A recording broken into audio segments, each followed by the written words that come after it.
Hello दोस्तों, आप सभी का हमारे YouTube channel Veeri math classes पर स्वागत है। हमारा टॉपिक है कंपाउंड इंटरेस्ट, चक्रवृद्धि ब्याज। और ये जो सीरीज करा रहे हैं हम, ये RS अग्रवाल मैथ से करा रहे हैं। उसकी प्रश्नावली एक्सरसाइज 22A का आज हम क्वेश्चन 9 से लेके क्वेश्चन 12 तक सॉल्व करेंगे। इससे पहले जो हमने वीडियो बनाए हैं इस वाले एक्सरसाइज से, इस वाले चैप्टर से, उसमें हमने 1 से 8 तक के सवालों को सॉल्व किया है। अगर आप ये वाला वीडियो हमारा देख रहे हैं तो मैं आपसे यही गुजारिश करूंगा कि इससे पहले जो मैंने वीडियो बनाया उनको एक बार जरूर देख लें, जिससे कि आगे के जो सवाल हैं उनको समझने में थोड़ी आसानी मिलती है। ठीक है, अब हम क्वेश्चन नंबर 9 को पढ़ते हैं। 10% वार्षिक दर से 3 वर्ष के लिए किसी धनराशि के चक्रवृद्धि ब्याज तथा साधारण ब्याज का अंतर ₹620 है, तो वह धनराशि कितनी है। इसमें आपको कुछ नहीं दिया, समय दिया हुआ 3 वर्ष, दर दी हुई हमें 10%, चक्रवृद्धि ब्याज और साधारण ब्याज का आपको अंतर बताया है। तो आपको सबसे पहले ये चीज समझो, चक्रवृद्धि ब्याज और साधारण ब्याज में क्या अंतर होता है। देखो, साधारण ब्याज क्या होती है, वो केवल मूलधन पे लगती है। जो हम मूलधन देते हैं उस पर जो ब्याज लगेगी वो साधारण ब्याज रहेगी। लेकिन चक्रवृद्धि ब्याज में क्या रहता है कि ब्याज के ऊपर ब्याज लगती है। मूलधन पे जो ब्याज लग रही है वो तो लगेगी, लेकिन जो ब्याज होती है उसके ऊपर भी ब्याज लगता है। लेकिन साधारण ब्याज में केवल मूलधन पे ब्याज लगता है, ब्याज के ऊपर ब्याज नहीं निकलता। तो देखो, इसको समझने के लिए हम क्या करते हैं।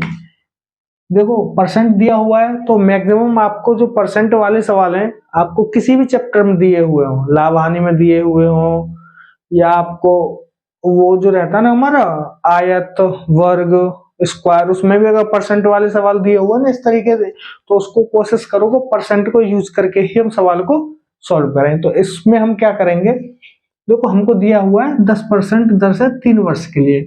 तो आप एक चीज देखो, 10% उसने हमें दिया हुआ है, 3 वर्ष के लिए दिया हुआ है। तो हम क्या करते हैं, जितनी वर्ष के लिए दिया हुआ होता है उतने जीरो मान के मूलधन तो इसमें दिया हुआ नहीं है। देखो, हमारा मूलधन इसमें दिया हुआ है नहीं। ठीक है, वो धनराशि हमसे पूछ रहा है, तो हम क्या मानते हैं, जितने वर्ष के लिए दिया हो, जैसे 3 वर्ष के लिए दिया हुआ है, 3 वर्ष के लिए अगर दिया हुआ है तो 3 जीरो मान के मूलधन मान लो। तो हम क्या करते हैं, कैसे मूलधन मानते हैं, माना मूलधन बराबर 1000 रुपए। उसे 3 वर्ष के लिए बोला है तो 3 जीरो लगाएंगे तो हम मानेंगे मूलधन। अगर वो बोलता 2 वर्ष के लिए तो हम मूलधन कितना मानते, 100 रुपए। एक चीज आप अपने दिमाग में बिठा लो, इस तरीके के सवाल को जिसमें चक्रवृद्धि ब्याज तथा साधारण ब्याज का अंतर दिया हुआ है, तो जितना समय दिया हुआ होगा उतने जीरो मानकर मूलधन मानते हैं। ठीक है, उतने जीरो मानकर मूलधन मानते हैं। फिर क्या करते हैं, हम ब्याज निकालते हैं। देखो, यहां लिखो आप साधारण ब्याज,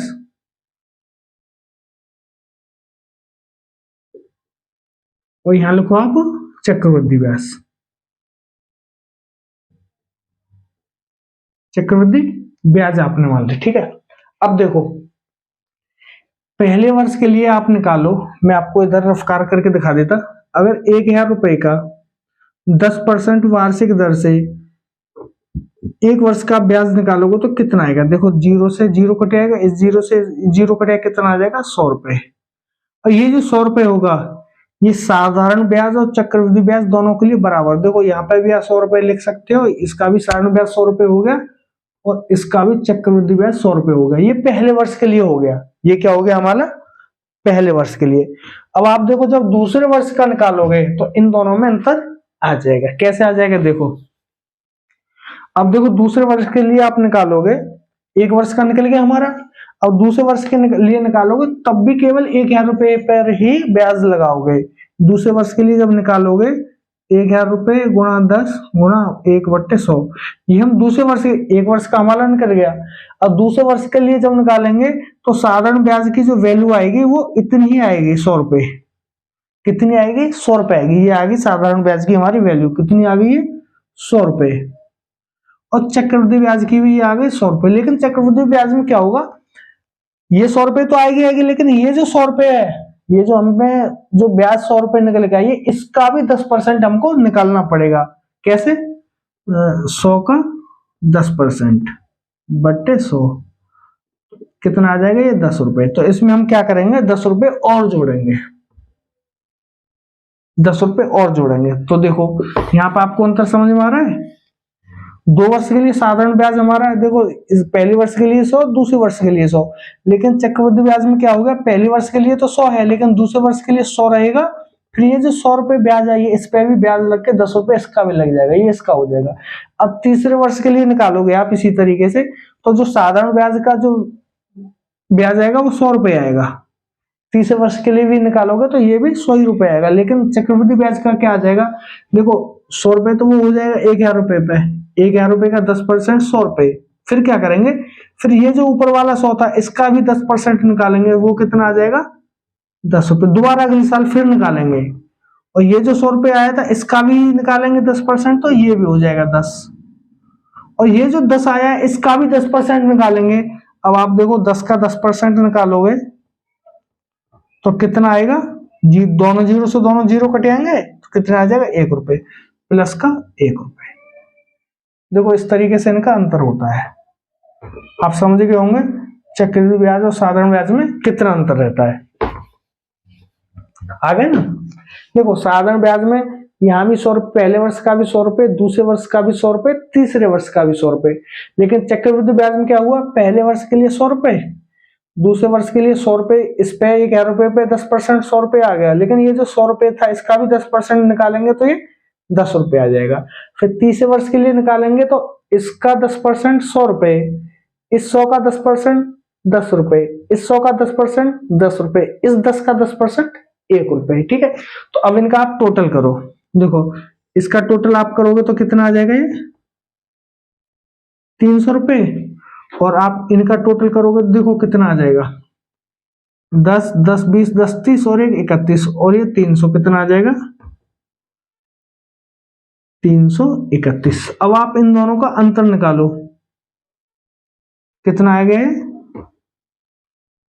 31 रुपए।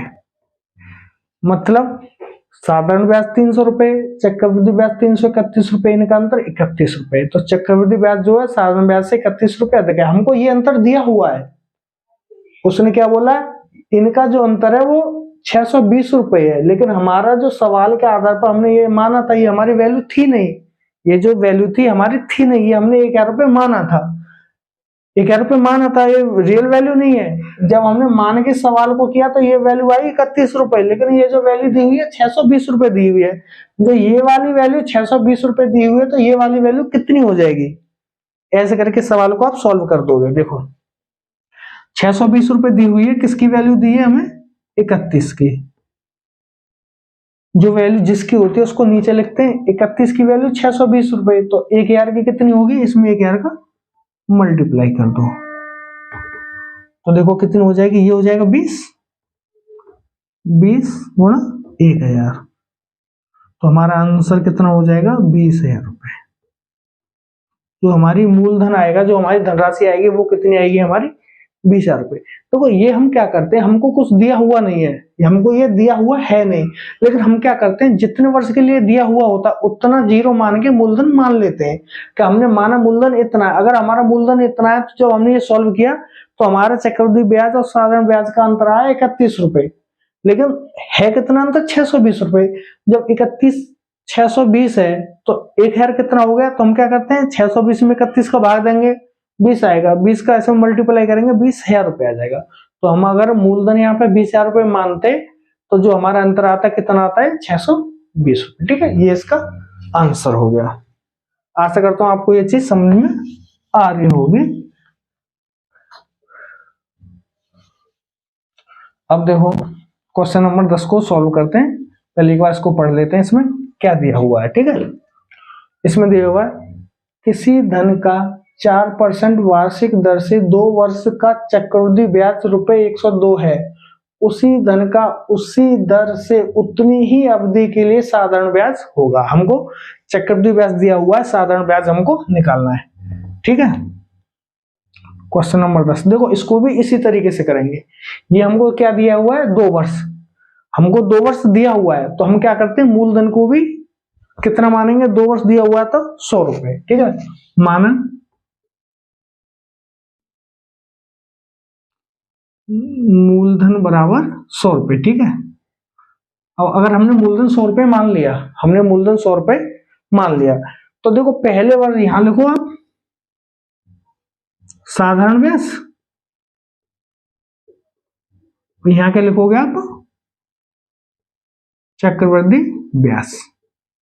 अब देखो 100 रुपए का 4% की दर से पहले वर्ष के लिए साधारण ब्याज कितना हो जाएगा, 100 रुपए का 4% वार्षिक ब्याज दर से पहले वर्ष के लिए ब्याज कितना आ जाएगा, ये आ जाएगा 4 रुपए। दोनों जीरो से दोनों जीरो कट आएंगे, तो देखो 4 रुपए साधारण ब्याज हो जाएगा और 4 रुपए क्या हो जाएगा हमारा, ये हो जाएगा चक्रवृद्धि ब्याज। अब क्या बोल रहा है, 2 वर्ष के लिए पूछ रहा है तो हम दूसरे वर्ष का निकालेंगे, दूसरे वर्ष का निकालेंगे तो देखो साधारण ब्याज कितना आएगा, 4 रुपए आएगा ना, साधारण ब्याज तो 4 रुपए आएगा, और चक्रवृद्धि ब्याज कितना आ जाएगा, देखो ये तो आएगा यहाँ पे 4 रुपए, ये कितना आ गया हमारा 4 रुपए आया ना। और फिर क्या करेंगे, इस 4 का भी 4% निकालेंगे। अब देखो आप 4 का 4% निकालो तो देखो कितना आ जाएगा, 16/100, तो कितना आ जाएगा 0.16। इसमें क्या जोड़ देंगे, प्लस के 0.16 और जुड़ जाएगा। ये चीज समझ में आ गई। पिछले सवाल में हमने क्या बताया था, साधारण ब्याज में जितना पहले वर्ष का रहेगा उतना ही दूसरे वर्ष का रहेगा, उतना ही तीसरे वर्ष का रहेगा। लेकिन चक्रवृद्धि ब्याज में क्या होता है, ब्याज के ऊपर ब्याज लगता है, तो 100 रुपए का ये 4 रुपए, फिर दूसरे वर्ष के लिए इस 100 रुपए का ये 4 रुपए, लेकिन इस 4 रुपए का 4% हम निकालेंगे तो वो कितना आएगा, 0.16 आ जाएगा, ठीक है। अब आप इनको जोड़ लो, अब आप इनको जोड़ लो,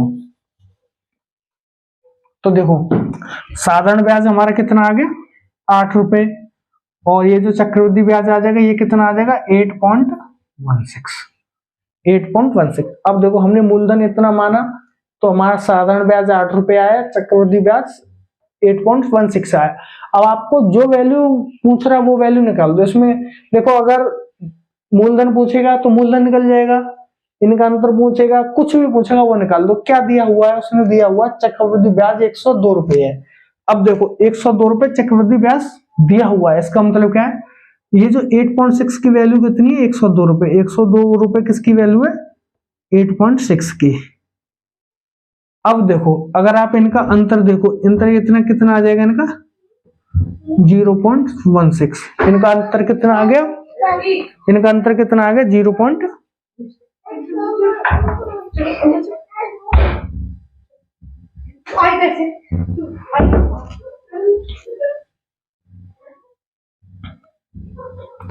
तो इनको जोड़ के साधारण ब्याज हमारा आ गया 8 रुपए, चक्रवृद्धि ब्याज कितना आ गया हमारा 8.16 रुपए, ठीक है। इसमें से आप इसको घटा दो 0.16 रुपए। अब आपको देखो 4 चीज इससे निकाल सकते हो, जो दिया किया हुआ है हमारा 102 रुपए दी हुई है वैल्यू 8.16 की। अगर देखो अगर आपको चक्रवृद्धि ब्याज और साधारण ब्याज का अंतर पूछता तो इसका मल्टीप्लाई कर देते, साधारण पूछेगा तो इसका मल्टीप्लाई कर देंगे, मूलधन पूछेगा तो इसका मल्टीप्लाई कर देंगे। आपको क्या पूछ रहा है, साधारण ब्याज पूछ रहा है, तो इसमें क्या करो, साधारण ब्याज हमारी कितनी 8 रुपए, इसका 8 का इसमें मल्टीप्लाई कर दो। अब देखो यहाँ पे 0 है, इस 0 को पॉइंट को हटा के हम तो 0 आ जाएंगे, तो क्या होगा, ये पॉइंट हमने हटा दिया, यहाँ कर दिया हमने 100 का मल्टीप्लाई, ठीक है। अब 102 से ये कितना बार कट आएगा 8 बार, 8 दूं ये कितना, इससे ये कट गया 8 बार, और ये 8 से 8 कट गया, तो हमें बचा कितना हमारा ये 100 रुपए। ये क्या आ गई हमारी साधारण ब्याज, साधारण ब्याज हमारी कितनी आ गई 100 रुपए। देखो शायद आपकी चीज समझ में आ रही होगी, आप केवल जो मैं चीज बता रहा हूँ वो चीज समझ लो कि मैं जो चीज बता रहा हूँ आपको बस उस तरीके को करना है, फॉलो करना है, आपको अदर से कुछ करने की जरूरत नहीं है। देखो हमने जो माना था, ये चीज जो मैंने बताई है उसको आप अगर एक बार में आपकी समझ में नहीं आता है तो बैक करके दोबारा आप एक बार देख लेना। 8 ये 9वां क्वेश्चन और 10वां क्वेश्चन दोनों सेम प्रकार के, ठीक है। अब क्वेश्चन नंबर 11 को सॉल्व कर लेते हैं। क्वेश्चन नंबर 11 हमको क्या कह रहा है, एक राशि पर 3 वर्ष के अंत में 15% वार्षिक दर से उपचित चक्रवृद्धि ब्याज रुपए इतने है, तो वह राशि कितनी है। इसमें हमारी क्या पूछ रहा है, राशि पूछ रहा है। चक्रवृद्धि ब्याज हमें दी हुई है, 15% दी हुई है। तो देखो 3 वर्ष के लिए पूछ रहा है, आप 3 वर्ष का मैंने जो बताया आप उस तरीके से भी कर सकते हो, लेकिन अगर राशि पूछ रहा है तो उसको आप एक दूसरे तरीके से भी बता देता हूं कैसे करना है। आप सबसे पहले मैंने क्या बोला है, 15% जो है उसको आप अनुपात में बदलो और जो कटे उसको काट दो। ये हमारा मूलधन 20 रुपए, 30 रुपए हमारी ब्याज हो गई और मिश्र धन आ गया 23 रुपए। 1 वर्ष के लिए हमारा आ गया। तो हम क्या करते हैं, यहाँ पे क्या लिखते हैं, मूलधन, और यहाँ पे क्या लिखते हैं हम, मिश्र धन। इससे हम निकालेंगे कितना आ जाएगा। यहाँ पे देखो 20, 23, 20, 23 और 20, 23। ये 3 वर्ष का हमने 3 वर्ष का पूछ रहा है, 3 वर्ष के लिए बोला है ना, तो 3 बार हम इसको लिख लेते हैं। तो इनका करते हैं फिर आपस में मल्टीप्लाई, 8 है। अब आप देखो इसका करोगे, इन दोनों का आपस में करोगे, 23 थी 69, 9, 23 दूनी 40, 52, 529। फिर इसमें 23 का करोगे, देखो 23 नंबर 207, सीधा लिख लेता है पर 207, और कैरी 20, 23 दूनी 40 और 20 66, 6, और 23 पंजे 115 और 6 121। कितना आ गया ये, 12167, ये आ गया। ठीक है, इसको यहां से हम मिटा देते हैं। ये हमारा मूलधन आ गया, ये हमारा मिश्र धन आ गया। इसने क्या बोला है, उपचित चक्रवृद्धि ब्याज इतना है। अब यहां से चक्रवृद्धि ब्याज निकालो। चक्रवृद्धि ब्याज कितनी आ जाएगी, देखो 41, यहां लिखते हैं, यहां लिखते हैं, इसमें से इसको घटा दो, 4167। ये आ गई हमारी चक्रवृद्धि ब्याज। चक्रवृद्धि ब्याज हमारी कितनी आ गई, 4167। अब हमको राशि पूछ रहा है, तो हमें चक्रवृद्धि ब्याज कितनी दी हुई है, जो हमें दी हुई है, रेट से कर लेते हैं ना, 6500.52 बट्टे 4167। देखो अब आप इसमें इसका डिवाइड करोगे, अब आप इसमें इसका डिवाइड करोगे तो देखो कितना आ जाएगा। अभी तो इसमें 8000 का मल्टीप्लाई भी करना है ना हमें। देखो उसने चक्रवृद्धि ब्याज कितनी दी है, 6500.52, लेकिन हमारी आई कितनी है, 4167। चक्रवृद्धि ब्याज हमारी कितनी है, ये निकालने कितने की वैल्यू है हमें, 8000 की, तो 8000 का इसमें मल्टीप्लाई कर देंगे। देखो यहाँ 0.2 के बाद है तो ये 2 जीरो खत्म हो जाएंगे।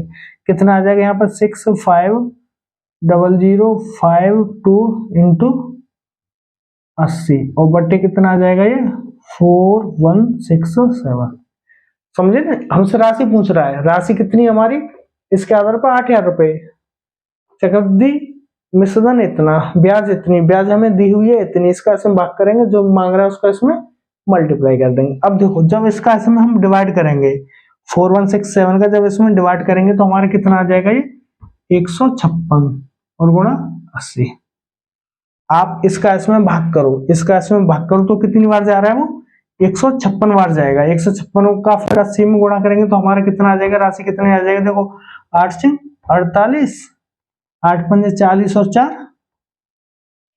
8 से 48, 8 पंजे 40 और 4 44, 8 के 8 और 4 12, यहाँ आ जाएगा 0। तो कितनी आ गई हमारी राशि, कितनी आ गई हमारी, 12480। हमारे पास राशि कितनी है, 12480। देखो इस सवाल को आप समझ लो कैसे मैंने किया है, एक बार में समझ नहीं आता, बैक करके दोबारा पढ़ें। हम केवल परसेंटेज को अनुपात में तोड़ेंगे, जितनी साल के लिए दिया उतनी बार करके मल्टीप्लाई करेंगे, जो चीज दी हुई है उसको भाग करके दूसरी चीज का मल्टीप्लाई करके वो चीज हम इसमें निकाल देंगे।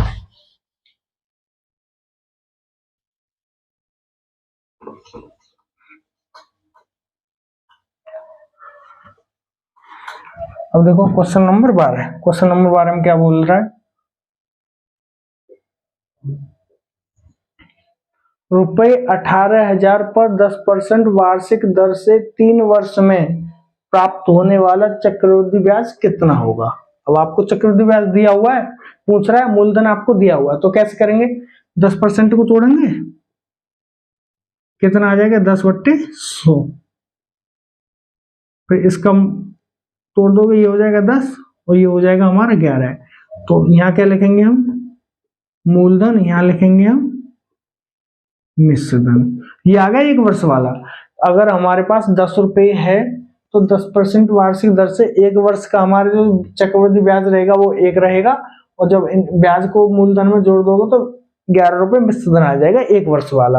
अगर 10 रुपए हम पे वैल्यू है, ठीक है, ये 100 रुपए वैल्यू है, ये 100 रुपए आ गया ना, तो देखो ये कितनी आ गई, 100 रुपए पर 10 रुपए, तो 10 रुपए पे अगर हमारे पास 10 रुपए हैं तो 10% वार्षिक दर से 1 वर्ष बाद मिश्रधन हमारा कितना हो जाएगा, 10 रुपए पे ब्याज हो गई 1 रुपए, मिश्रधन हो गया 11 रुपए।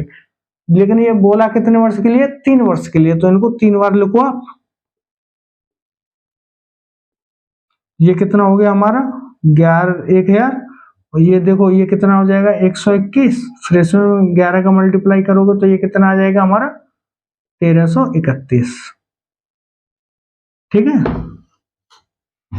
अब इनका अंतर कितना आ गया हमारा 331, 1331 में से 11 घटे तो 331 आ गया। ये आ गया हमारा मूलधन, ये आ गया हमारा मिश्रधन, और ये आ गई हमारी चक्रवृद्धि ब्याज। ये हमारा सवाल यहाँ पे आगे बन जाता है।